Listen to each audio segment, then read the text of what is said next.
C'est l'heure du second débat de ce Sens Public, débat volontairement décalé de l'actualité pour revenir sur cette proposition d'Emmanuel Macron d'instaurer un devoir de visite pour les pères absents. Certains l'approuvent, d'autres parlent de fausse bonne idée. Elle a le mérite de mettre en lumière cette démission de certains pères et la précarité des mères solo. Avant d'en débattre, notre reportage y est signé Flora Sauvage. Flora qui est partie à la rencontre d'Hélène Lacroix qui élève seule ses 4 enfants. 16h10, comme chaque jour, Hélène Lacroix récupère ses 2 aînés à la sortie de l'école primaire avant d'aller chercher ses jumeaux à l'école maternelle. Donc là, on a la première classe et la deuxième classe, elle est là-bas. Maman solo, Hélène Lacroix travaille à mi-temps, malgré ses 4 enfants, dont elle a la garde à temps plein. Je suis maman d'Iliès qui a 11 ans, Saël qui a 7 ans et Edel et Naë qui sont des jumeaux qui ont 6 ans. J'ai eu 3 enfants très rapprochés puisque ma fille avait 7 mois quand j'ai appris la grossesse pour mes jumeaux et d'un papa qui a choisi de ne pas s'occuper de ses enfants. Alors, face à des pères absents qui n'assument pas leurs responsabilités, faut-il instaurer un devoir de visite, comme l'a suggéré Emmanuel Macron ? Cette maman solo est sceptique. L'idée n'est pas mauvaise en soi. Je trouve que responsabiliser les papas et les futurs papas, c'est pas une mauvaise idée. On a beaucoup trop d'hommes qui, par facilité, fuient leurs obligations et les responsabilités. Maintenant, un père qui n'a pas envie de s'intéresser à ses enfants, qui n'a pas envie de prendre le rôle qui lui est donné en devenant père, on ne pourra pas l'obliger à faire. Plutôt qu'obliger les pères à être présents pour leurs enfants, Hélène préférerait qu'on s'attaque aux injustices matérielles qui maintiennent les familles monoparentales dans la précarité. Aujourd'hui, une femme qui a des enfants, qui a un ex-mari qui paye une pension alimentaire, si son ex-mari se remet en couple avec quelqu'un, et c'est normal, on ne pourra pas prendre les ressources de cette personne dans le calcul de la pension, ce qui paraît logique. À l'inverse, une maman qui est seule et qui refait sa vie, toutes les aides qui lui sont octroyées parce qu'elle élève seule ses enfants lui sont retirées. Et donc, on considère que le nouveau compagnon de cette femme-là doit subvenir aux besoins de ses enfants. Ce que nous, on considère pas juste. Au-delà de l'aspect matériel, Hélène aimerait que l'on crée un statut de parent isolé afin de faciliter la vie des 2 millions de familles monoparentales composées à plus de 80% par des mères et leurs enfants.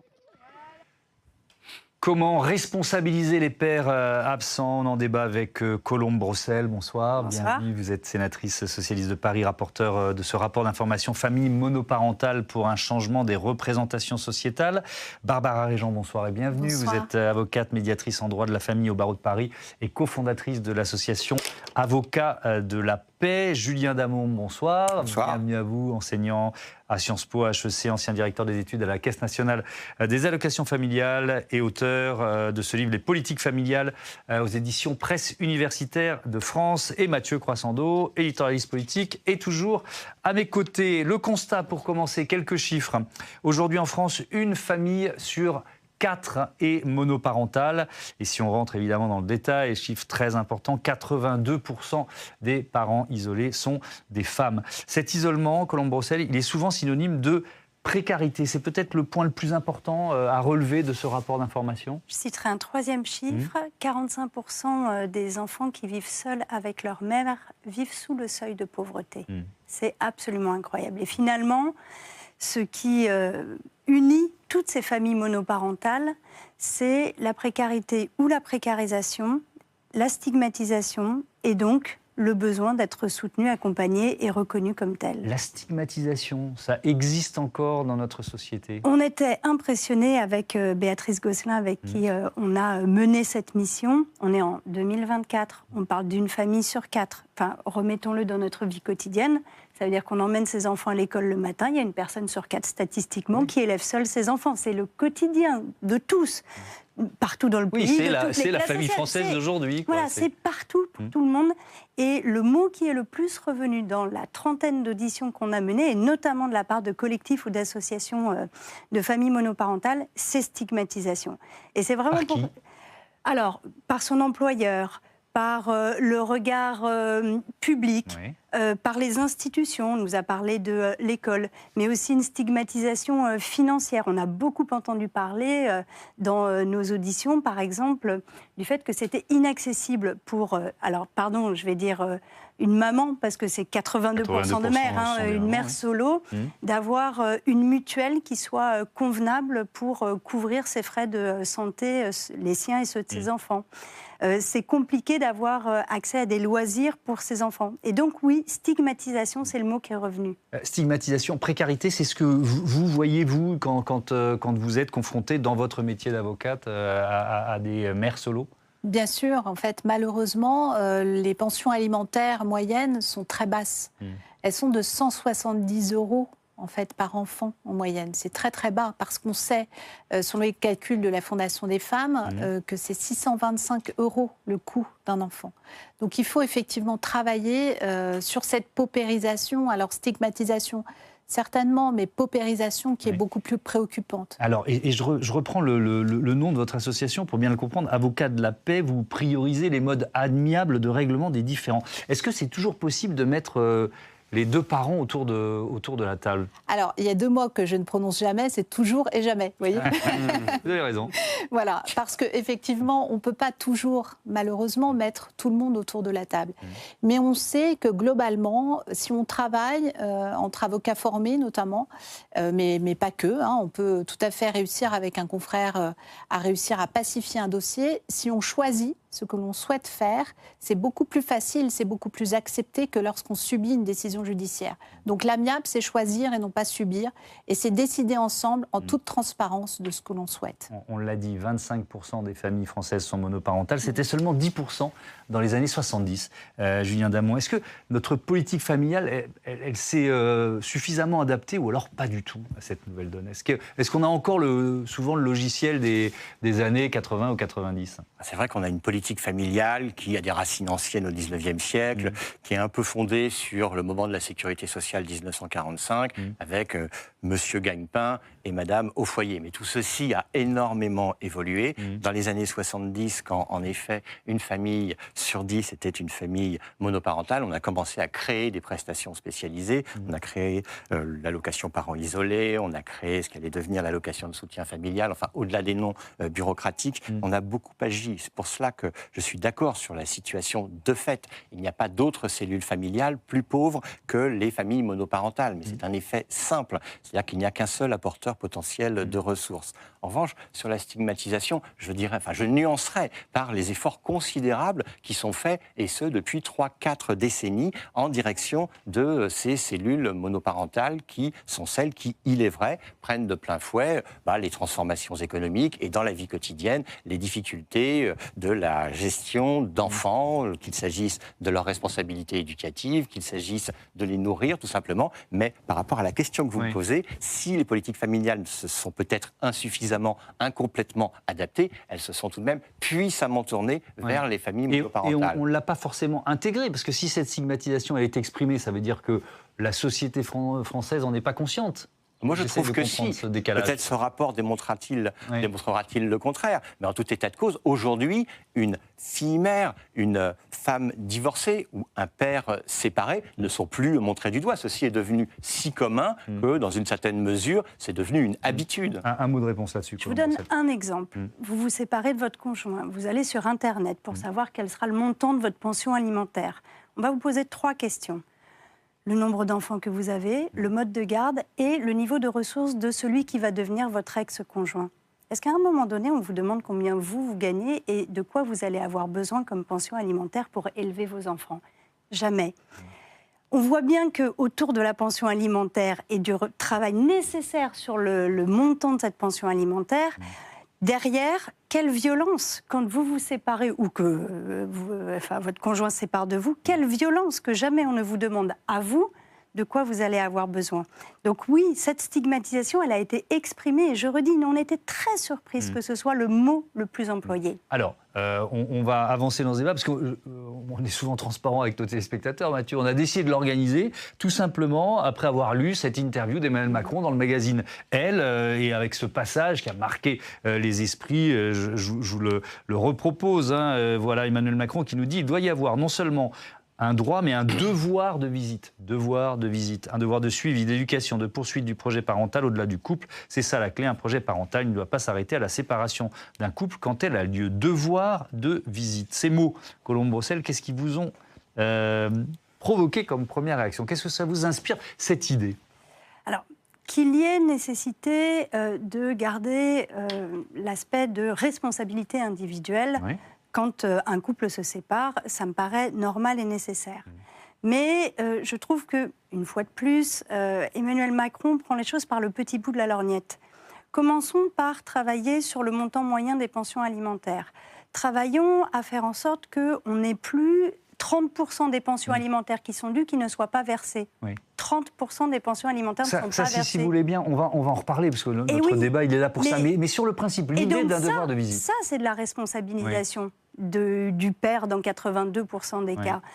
Après, sur le devoir de visite, moi j'ai vu aussi des réactions très vives, très fortes, avec beaucoup d'émotions, d'une partie de femmes qui disent nous, on est aussi partis parce qu'il y avait des violences de nature physique ou psychologique, et donc attention à ne pas rendre obligatoire quelque chose qui pourrait faire du mal à la cellule familiale. Et donc je redis, oui à la responsabilité individuelle, c'est normal. Alors, peut-être que la proposition telle qu'elle est formulée n'est pas la plus adaptée. Ok, bon, on va entendre les uns les autres. Moi, je trouve qu'il faut quand même chercher un moyen de responsabiliser les pères absents. On ne peut pas non plus s'en satisfaire. Qui paye la pension alimentaire qu'il doit, par exemple. Je pense qu'on peut, à minima, dire ça autour de cette table. Que prévoit la loi, pour un père qui ne s'occupe pas plus de ses enfants? Alors, si on est en droit pénal, on a évidemment l'abandon de famille. Ça, on le sait, mais on est dans du pénal. Alors, les parents ont des devoirs, c'est ceux de s'occuper des enfants, mais je pense que l'important, et je pense que c'est peut-être ce qu'il y a à dire à vos téléspectateurs, c'est, je ne pense pas qu'il faille toujours être dans la stigmatisation, et je pense qu'il est absolument nécessaire de travailler sur le ensemble. En fait, si on va simplement se dire, voilà, il y a la loi, on va appliquer la loi, on est juste là-dedans. Ce n'est pas suffisant. Je pense qu'il faut aller au-delà, il faut aider les familles, il faut responsabiliser les parents, il faut responsabiliser les pères qui sont déficients, et là, ça c'est certain. Après, instaurer Et à ce moment-là, devoir de visite pour les responsabiliser, bonne idée, mauvaise idée? Non. Franchement, obligé, je pense qu'on n'est pas dans le bon critère. On va effectivement, comme disait Madame la sénatrice, arriver à des situations extrêmes qui sont contre-productives. Je pense que l'intention du président de la République est certainement louable. Par contre, il y a d'autres méthodes, et je pense qu'il faut aller travailler sur la parentalité. C'est ça le fondement, c'est ça la clé. Julien Damon, dans une chronique au point, vous disiez quelle bonne idée. Absolument. Alors moi, je pense que c'est une idée. D'abord, parce que le président de la République n'a pas décidé de mettre ça en place. Il a dit qu'on allait ouvrir un débat. Donc nous l'avons très bien. Et évidemment, ce ne serait pas systématique. Dans les cas que vous citez à juste titre de violence, on ne va pas demander à obliger un père violent à revenir retaper sur ses gamins. On peut l'imaginer. Voilà. Donc, à l'inverse, quand on a 60% des mineurs qui ont été mis en cause pour violence urbaine lors du dernier épisode ou lors d'un dernier épisode de violence urbaine, la mort du jeune Naël, vous aviez 60% des mineurs mis en cause qui étaient issus de familles monoparentales, il faut bien se préoccuper de parents qui, pour les mères, sont confrontés à la difficulté de gérer leurs enfants, et pour les pères, ne prennent absolument pas en compte leurs responsabilités qui sont toujours les leurs, d'une autorité parentale qui est un ensemble de droits et de devoirs dans l'intérêt supérieur de l'enfant. Donc, en clair, que l'on se préoccupe des pères est une excellente idée. Et dans bien des cas, le juge peut-être aura-t-il à se prononcer, pousser les pères à davantage se soucier de leur enfant est une bonne idée. Pour certains des pères, c'est simplement aussi leur dire que tu n'es plus totalement éloigné, tu as des devoirs à remplir. Pour les mères, c'est peut-être même une bonne idée, car puisque les pères auront l'obligation de s'occuper de leurs enfants, elles pourront avoir du temps libre pour elles. Donc moi, je pense que c'est une idée dont on peut débattre de façon très posée. Il y en a d'autres pour imposer aux pères de se préoccuper de leurs enfants. Par exemple? Par exemple, il y a un sujet qui est en cours, qui est celui de la responsabilité civile. Lorsque vous êtes séparés, lorsque vous n'êtes pas en résidence alternée d'ailleurs, la responsabilité civile pèse sur la mère. La responsabilité civile pour les coûts qui proviennent des dégradations que peut avoir produit l'enfant. Reprenons l'exemple des émeutes, par exemple. Des émeutes ou un tag, ou je ne sais trop quoi, ou un accident. Pour là, les cas d'émeutes extrêmes ou les cas du quotidien, c'est la mère qui prend tout dans la figure. Le père pourrait très bien lui aussi, être responsable civilement, systématiquement. Et je pense qu'une égalisation de la responsabilité civile du père et de la mère quand il y a une séparation est une bonne piste aussi. Colombe Brossel, est-ce que ça faisait partie des préconisations de votre rapport ? Je redis, sur la responsabilité individuelle, on a pointé la responsabilité du système socio-fiscal qui reste avec des vrais trous dans la raquette. Et sur la part de responsabilité individuelle, on s'est vraiment centré sur 2 sujets, dont le montant des pensions alimentaires et le paiement des pensions alimentaires. Je me permets d'insister là-dessus. Oui. Une pension sur 3 qui est due n'est pas payée. Il y a des systèmes qui existent. Le système québécois, qui est beaucoup cité, avec un prélèvement à la source, c'est 95% de pensions alimentaires qui sont payées. Contribuer à l'éducation de son enfant, c'est une vraie responsabilité individuelle qui permet d'accompagner son enfant sur le chemin de l'éducation.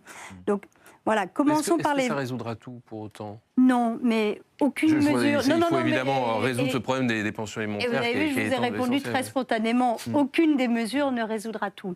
Mais par contre, travailler à éviter cette précarisation qui est toujours synonyme d'un chemin de famille monoparentale, c'est important. Je redonne un autre chiffre.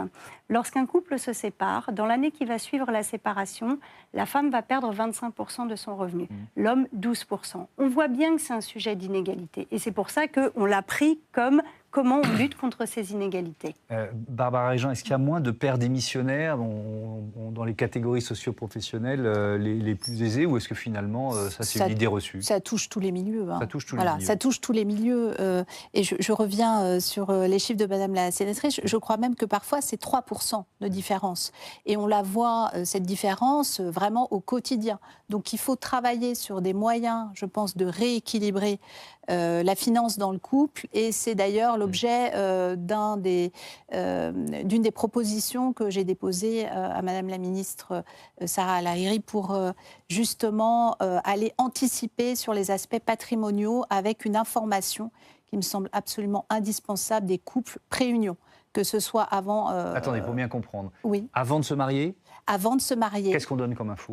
Eh bien, alors là, les professionnels du droit, que ce soit les avocats ou les notaires, seraient en capacité, en fait, de donner des informations patrimoniales et parentales. Qu'est-ce que la parentalité?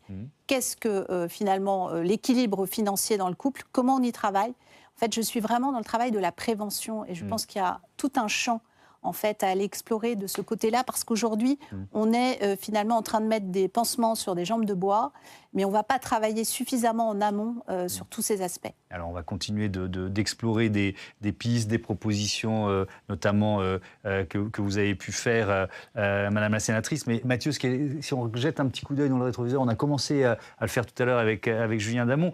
Les politiques, ils ont quand même tardé à s'occuper de cette question des familles monoparentales? Oui, c'est quand même assez étonnant de voir que cette réalité sociale de plus en plus prégnante, on a donné les chiffres, a quand même été longtemps sous-estimée quand c'est pas oublié ou absente du débat public.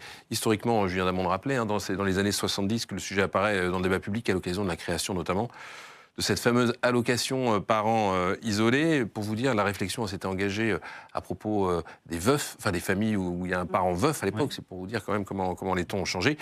On pensait que ça concernerait entre 35 et 40 000 familles, mais avec la multiplication des divorces et des séparations, il y a un nouveau phénomène quand même qui apparaît, on en a dit effectivement aussi un mot, c'est la paupérisation, et notamment même chez des femmes, plus souvent ce sont des femmes qui travaillent, donc c'est quasiment le phénomène des travailleurs pauvres dont on parle aujourd'hui. Le débat, il se déroule alors sous l'angle de la solidarité, d'un revenu complémentaire d'assistance, d'une certaine façon. Et il ne fait pas l'unanimité. Le conseil d'administration, par exemple, de la Caisse nationale des allocations familiales votera contre ce projet, alors qu'il est consulté par le gouvernement. Mais pourquoi cette question, elle divise? Alors, il y a des raisons idéologiques. La mesure, elle sera adoptée sous Giscard, il faut le dire. Mais... pour une partie de la droite, c'est pas forcément le modèle à l'époque de la famille traditionnelle qu'elle aime défendre. À gauche aussi, il y a des divisions. Le Parti communiste, il y voit un nouvel avatar de la lutte des classes. Donc on est typiquement dans cette volonté d'aider ces nouveaux pauvres. Le Parti socialiste, c'est un peu plus mitigé. Il y a une vision un peu éthérée parce qu'on est dans la suite du mouvement de la libération des femmes. Et donc, il y a aussi, est-ce que ça ne serait pas un choix de vie? Bon, ils reviendront un petit peu sur leurs pattes un peu plus tard. Ça va continuer, ça? Oui, mais quand même pendant une trentaine d'années, la question des familles monoparentales, elle va devenir une réalité statistique, mais pas un objet politique. On traite les problèmes qui en découlent sous l'angle de la pauvreté, je l'ai dit, de l'accès à l'emploi, essentiellement de l'insertion professionnelle, de l'accès au mode de garde aussi, mais c'est tout. Et il faudra attendre le début des années 2000, voire 2010, grâce à l'avancée des travaux de recherche universitaires, notamment pour que ce sujet soit envisagé sous toutes ses facettes, et notamment, on en parlait, les difficultés que rencontrent les parents isolés dans l'éducation des enfants, par exemple. Et les politiques vont s'en emparer à ce moment-là? Oui, pas toujours sous le bon bout, j'allais dire, on parle au bon bout, puisque c'est le sujet refait surface d'abord sous l'angle de la délinquance, ces fameuses mères supposément débordées ou dépassées. Et là, pour le coup, il faut attendre l'aube des années 2020 pour voir l'idée d'une réflexion sur le statut du parent isolé, sur la mission dont vous nous parliez, Colombe Brossel, mais il y a aussi à l'Assemblée. C'est plutôt quand même sous l'impulsion de parlementaires de gauche, il faut le dire, même si en 2022, ça devient une thématique dont tous les candidats à la présidentielle se saisissent. J'ai retrouvé une petite phrase. Je veux une France qui porte des progrès pour chacun, pour les femmes et notamment les mères seules. Ça, c'était au soir du premier tour, une promesse d'Emmanuel Macron à son QG de campagne. Reste à passer de la parole aux actes. Alors, Julien Damon, vous nous avez dit tout à l'heure, il y a eu des choses de faites. Sauf que ce qui est intéressant dans ce que nous dit Mathieu Croissant, c'est qu'on a l'impression que ça n'a pas été une priorité des gouvernements, ou qu'en tout cas, ça n'a pas imprimé le bilan de leur action politique. Vous voyez ce que je veux dire? Oui, bon, la preuve en est notre débat. On a l'impression qu'il se fait peu de choses, voire même rien, alors que de façon très consistante, les politiques familiales se sont réorientées vers les familles monoparentales. J'ai tout de même le sentiment qu'on redécouvre l'eau chaude, tout particulièrement après l'épisode des Gilets jaunes, quand a été mis en lumière le fait que, bien sur les ronds-points, on trouvait beaucoup de femmes seules qui montraient leurs difficultés. Peut-être ceci était peu entendu du côté de responsables politiques de haut niveau, qui pourtant sont concernés très souvent par le phénomène eux-mêmes, mais ils font partie des classes aisées. Donc tant mieux si on en parle davantage, tant mieux si on raisonne et on innove intelligemment, mais ayons à l'esprit quand même que la France fait déjà substantiellement dans ce domaine. Le lien entre mère isolée, maman solo, mère dépassée, délinquance, il y a une part de réalité, c'est un peu un cliché politique, comment vous réagissez à ça? Ça revient finalement à ce que je disais tout à l'heure sur la stigmatisation.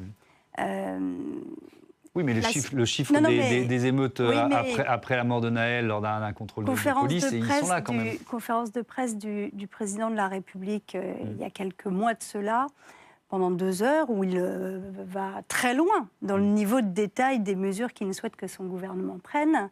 Et on ne parle des mamans solo, des familles monoparentales, que sous l'angle de la délinquance. Mais c'est aussi plein d'autres réalités, les familles monoparentales. Et pourquoi finalement ça se concrétise sur une revendication d'un statut?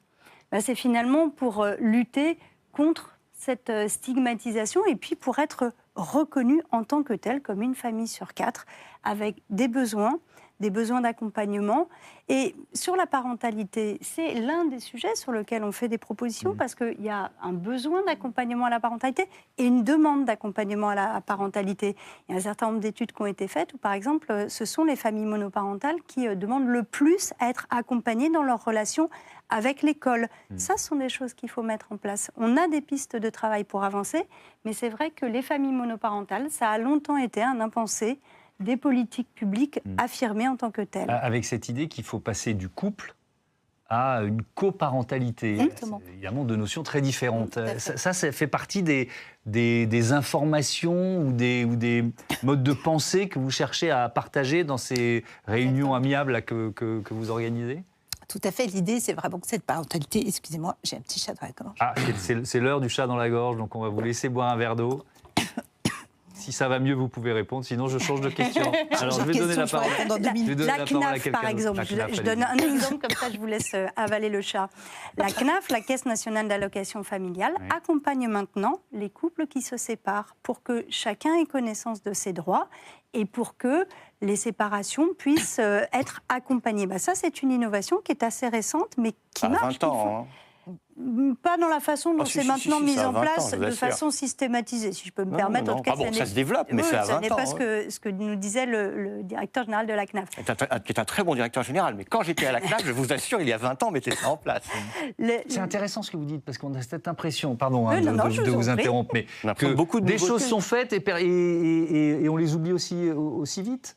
Alors, je pense peut-être que nous ne sommes pas parfaitement au courant de ce qui se passe, précisément en raison du caractère parfaitement judicieux de votre proposition, c'est que nous ne sommes pas au courant de ce qu'est notre situation conjugale, de ce que sont nos droits et devoirs à l'égard de notre conjoint, que l'on soit marié, quand on se marie, on n'intègre pas toutes ces Alors dimensions. attendez, parce qu'on a parlé du mariage tout à l'heure. Un mariage ou quand on vit en couple. Oui, mais c'est très important. Vous avez 2/3 des naissances qui sont hors mariage Bien en sûr. France. Donc le mariage, je vais forcer le trait, mais c'est quasiment secondaire par rapport aux autres types d'unions, que sont l'union libre et le Pacs. Donc un point très important, je suis tout à fait d'accord. Je suis encore dans une vision de la famille complètement dépassée. Oui, ça c'est parce qu'hier c'était la Ça doit fête être lié à des ma mères. génération. C'était la fête Bref. des mères. Mais enfin, c'est un point très très important. Nous ne sommes pas au courant, les uns les autres, et en particulier les plus défavorisés, de ce que sont les conséquences des choix que nous faisons, qu'il s'agisse de composer une famille, qu'il s'agisse de la décomposer ou qu'il s'agisse de la recomposer. Alors, je vous ai interrompu, je vous laisse terminer.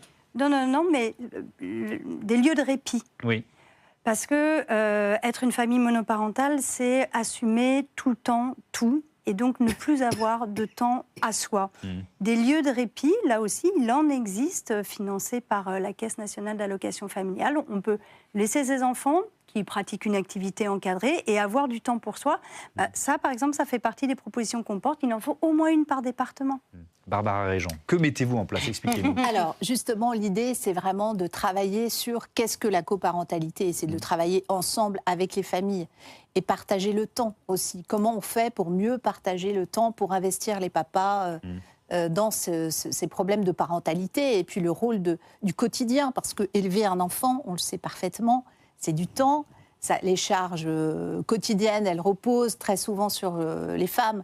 Et là encore, il faut investir les papas dans ces rôles-là. Et je pense qu'en travaillant tous ensemble sur cette parentalité, sur comment on la définit, comment on la travaille, quel est le projet d'enfant aussi. Quand un enfant va venir au monde, on peut travailler sur toutes ces questions bien en amont.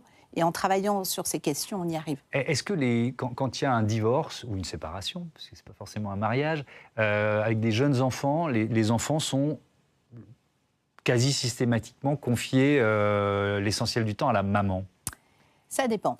Parce que là aussi, il y a certainement de bonnes raisons, mais est-ce qu'on est dans la façon de faire perdurer un vieux schéma? Vous voyez ce que je veux dire? Très bien. Alors, tout à fait, ça dépend vraiment du contexte familial, ça dépend aussi du niveau socio-culturel, il faut dire les choses. La résidence alternée, elle est beaucoup plus chez les CSP+, mais la résidence par alternée, exemple. plus l'enfant est jeune, moins on...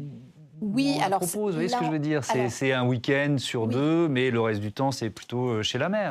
Voilà, alors tout ça peut se faire selon différents rythmes, parce qu'on pense à résidence alternée, une semaine chez l'un, une semaine chez l'autre. C'est pas du tout ça, en fait. On peut tout faire à partir du moment où les enfants sont en capacité, mais là encore, tout dépend des familles. Et je pense qu'il faut surtout dire aux gens que c'est le sur-mesure. C'est quel modèle correspond à une famille. Il n'y a pas un modèle stéréotypé.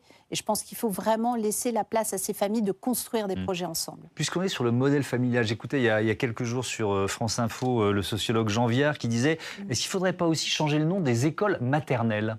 Ah, il faudrait changer le nom des écoles maternelles. Alors, on ne pourrait pas les appeler les écoles maternelles et paternelles. Ce ne serait pas joli. Les écoles de la petite enfance, je ne sais pas. Pourquoi pas, très bien, les EPP. De la même manière, vous avez un service public important à l'échelle des départements qui s'appelle la protection maternelle et infantile, la PMI, qui a en charge, certes, d'accompagner les jeunes mères et les futures mères, mais qui a aussi en charge de traiter des jeunes parents, dont les pères. Alors, on pourrait appeler ça la PMPI, ça ferait la protection maternelle, paternelle et infantile. C'est pas joli, il faudra trouver un autre nom, mais ça changerait, c'est vrai, c'est assez important. C'est seulement un symbole ou c'est important? C'est un débat qui existe depuis longtemps. Le nom de l'école maternelle, pour l'instant, ça n'a pas encore changé de nom, mais on voit bien que dans ces représentations, comme souvent en politique et en politique publique, nommer les choses, c'est aussi orienter la façon dont on les fait avancer. Alors, vous nous avez donné ce chiffre tout à l'heure à propos de la précarité. 41% des familles monoparentales qui vivent en dessous du seuil de pauvreté. Effectivement, ça augmente quand on parle des mères seules. Et la présidente du Conseil de la famille, du Haut Conseil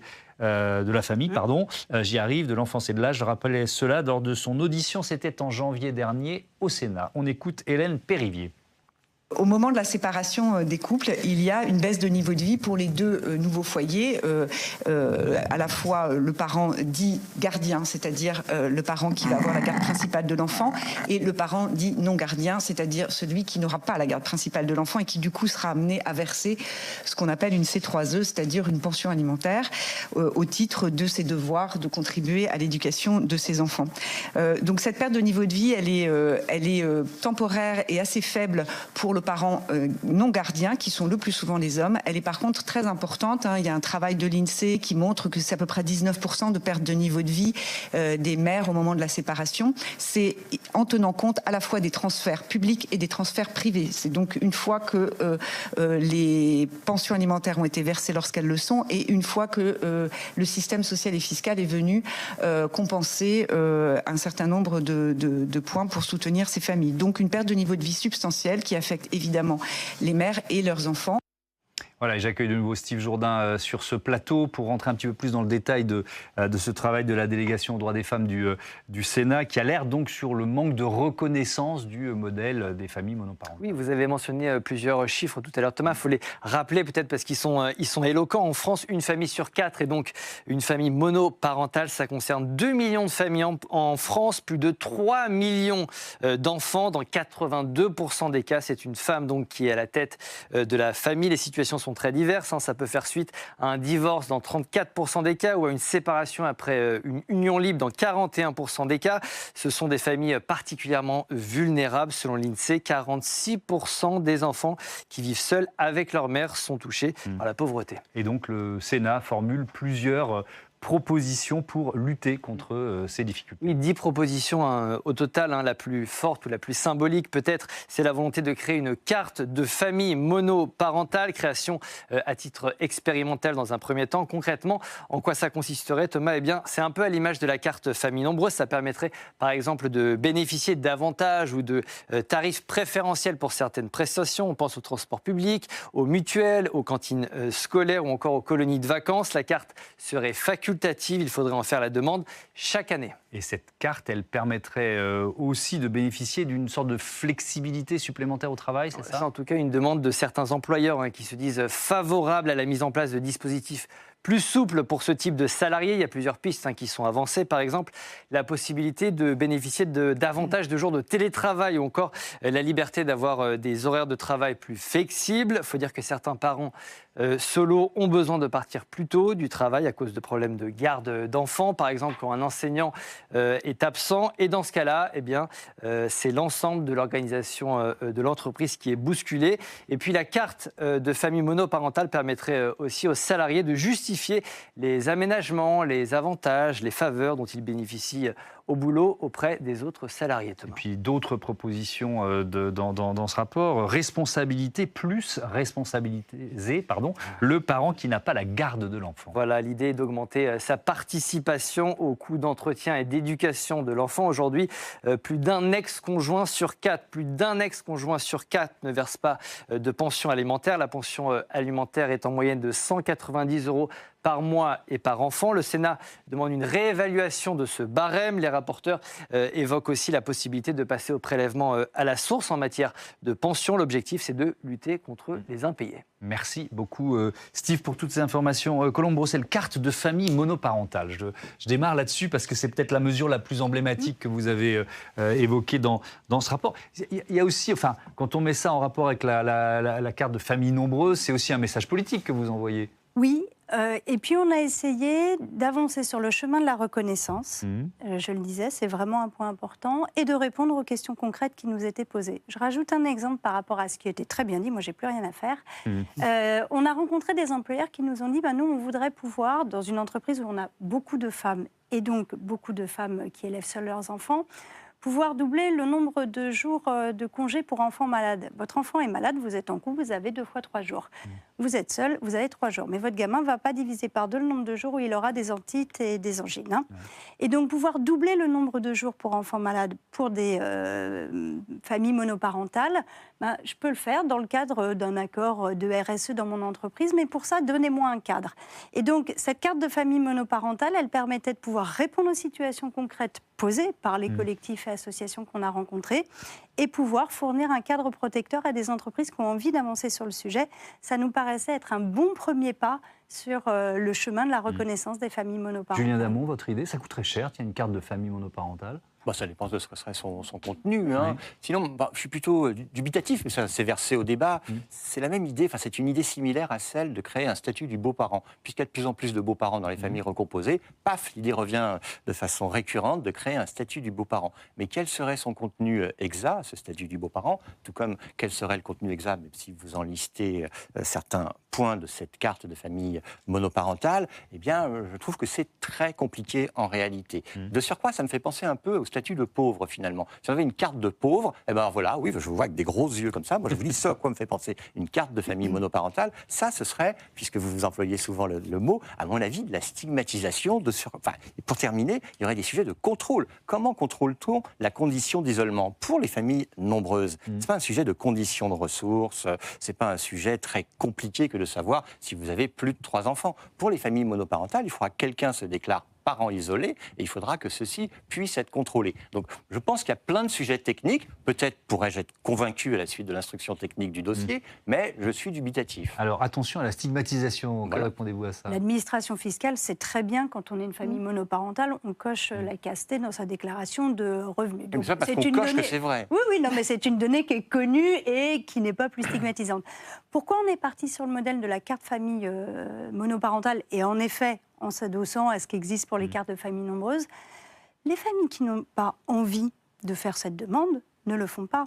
Mais celles qui le font, elles le feraient une fois pour toutes. Et elles n'auraient pas besoin de prouver à leur employeur, à l'école, au centre de loisirs, à telle ou telle administration, X fois la situation dans laquelle elles sont. Et donc, ça nous paraissait être un bon levier pour pouvoir résoudre des problèmes concrets, matériels. Il y en a. Et pouvoir avancer sur le chemin de la reconnaissance. Je voudrais qu'on parle maintenant de la lutte contre les impayés, les pensions alimentaires non versées. Peut-être un petit rappel juridique, pédagogique que prévoit la loi aujourd'hui. Qu'est-ce qui se passe? Alors, il y a l'intermédiation des pensions alimentaires, donc le recouvrement dans le cadre de l'ARIPA. Donc, les parents peuvent opter, peuvent se positionner, que ce soit d'un point de vue judiciaire ou à l'amiable, dans des conventions, par exemple, en disant s'ils le souhaitent ou pas passer par l'intermédiation. C'est pas systématique, c'est pas automatique, c'est encore un choix. Et ça permet effectivement de limiter un certain nombre de risques et d'améliorer le recouvrement des pensions. Steve nous disait, un ex-conjoint sur 4 ne verse pas de pension alimentaire. Julien Damon, est-ce qu'on se donne les moyens de responsabiliser, quand le plus souvent ce sont des pères qui ne versent pas cette pension alimentaire? Précisément. Est-ce qu'on va les chercher? Est-ce que, vous voyez, puisqu'on est en train de se poser la question dans ce débat, comment responsabilité des pères? Il a été créé, vous en avez donné l'acronyme, l'ARIPA, ça veut dire l'Agence de recouvrement des impayés de pensions alimentaires. Et donc ça, c'est au sein des caisses d'allocation familiale, d'ailleurs, une agence dont le métier, dont la fonction, qui a été expérimentée et qui maintenant est généralisée, d'aller chercher le parent débiteur et de le contraindre à payer cette pension. Mais derrière ma question, c'est est-ce qu'il y a vraiment les moyens? C'est-à-dire, s'il y a 3 fonctionnaires pour le faire, je pense qu'on non, ne va pas souvent chercher les pères démissionnaires. Bien sûr, on va dire que ça ne marche pas, que c'est insuffisant, non, etc. C'est pas ce que je dis, je pose la question. Mais non, ça se déploie. Est-ce que ça se déploie parfaitement? Il y a certainement des limites, mais ça se déploie, oui. Vous avez un service public aujourd'hui d'accompagnement de la séparation avec cette ARIPA. Alors, cette question, on se la pose aussi parce qu'il y a un documentaire qui a été fait pour Public Sénat par Cécile Sixou qui s'appelle « Parents solo, famille oubliée », avec le témoignage d'une femme qui nous a beaucoup marqué. C'est une mère de famille qui est au bout du rouleau. Elle s'est séparée de son conjoint violent il y a 6 ans. Elle dit d'ailleurs que si elle ne l'avait pas quitté, elle serait morte aujourd'hui. Et ça fait partie de ce qu'elle dit. Elle dit le père, il a organisé sa disparition administrative. J'étais frappé par ces mots. On l'écoute. Le père de mes filles, il a complètement démissionné puisqu'il a organisé sa disparition administrative. Oui, allô? Oui, bonjour Madame Gagne. Je me permettais de vous appeler, maître, pour plusieurs points en fait qui s'accumulent ces derniers temps. Je sais que sur les intérêts civils, il va falloir mener une recherche pour faire signifier le jugement, mais en soi, si vous voulez, ce qui, moi, me pose peut-être plus un problème, j'allais dire, déontologique que judiciaire, c'est que c'est quand même pas à moi d'aller de nouveau rechercher une adresse alors qu'il fait tout pour... de toute façon, il fait tout pour rester injoignable, totalement injoignable, et il fait tout pour masquer en fait son adresse, masquer sa présence, je ne sais pas où. Demander une adresse mail, essayer d'avoir un mail pour faire des mails. Des fois, Administrativement, j'ai besoin de savoir où il est, mais du point de vue des filles, et j'allais dire même du point de vue de mon point de vue personnel à moi, c'est bien qu'il ne soit plus dans les parages, parce que j'estime que la réparation de mes traumas, elle ne se fera que sans lui, et pas avec lui. Elle se fera sans lui. Voilà, Parents solo, familles oubliées, très bon documentaire de Cécile Cixous qui a été diffusé sur notre antenne. Vous pouvez le voir en replay sur publicsénat.fr. On voit tout le paradoxe là, c'est-à-dire qu'à la fois, elle veut retrouver le père de ses enfants pour qu'il joue son rôle administratif, et puis en même temps, elle veut surtout pas qu'il revienne, puisque c'était un mari violent. Il y a souvent des cas comme ça auxquels vous êtes confrontés. Alors, ça arrive malheureusement, effectivement. L'idée, c'est de pouvoir aider, je pense, toutes ces femmes à faire face aussi au quotidien, parce que ce dont on parle pas, c'est que quand il y a un parent qui est démissionnaire, il y a tout le poids, il y a l'aspect financier, mais il y a aussi tout le poids moral de la gestion des enfants, du quotidien, d'essayer de s'en sortir dans une situation qui est difficile. Donc là encore, je pense que les familles ont vraiment besoin d'aide, et notamment ces familles monoparentales et ces femmes particulièrement.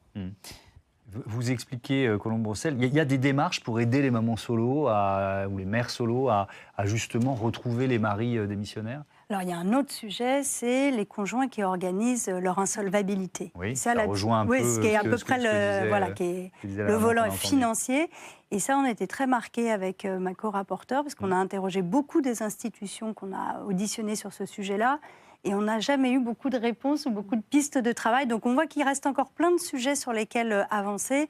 Mais pour l'accompagnement des familles monoparentales, je redis, il y a eu un investissement intéressant des caisses d'allocation familiale pour ouvrir les droits et accompagner les femmes souvent dans ce long chemin. La première recommandation, elle est basique, c'est faire une vraie campagne d'information sur l'accès aux droits. On a plus de 15% des femmes qui ne demandent pas ce à quoi elles ont droit, parce qu'elles n'en savent rien, parce que c'est compliqué, parce que quand on se sépare, y compris pour des sujets comme cela, on a autre chose à faire que de faire de l'administratif.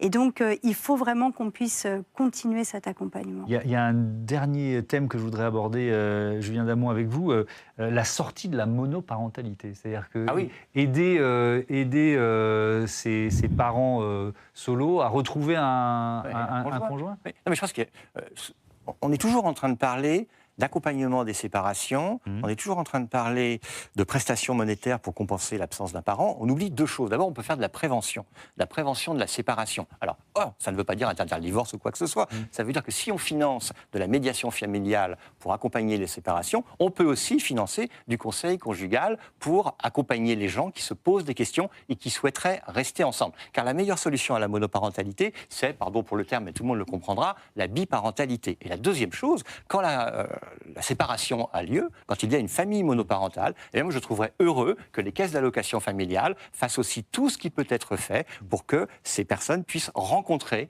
une nouvelle âme sœur. Alors je vous vois sourire, il y a à la fois évidemment un petit aspect rigolo dans cette affaire, mais c'est sérieux. Je pense que quand on veut lutter contre l'isolement, ce sont des grandes causes, voilà ce qui est caractéristique des familles monoparentales, c'est l'isolement.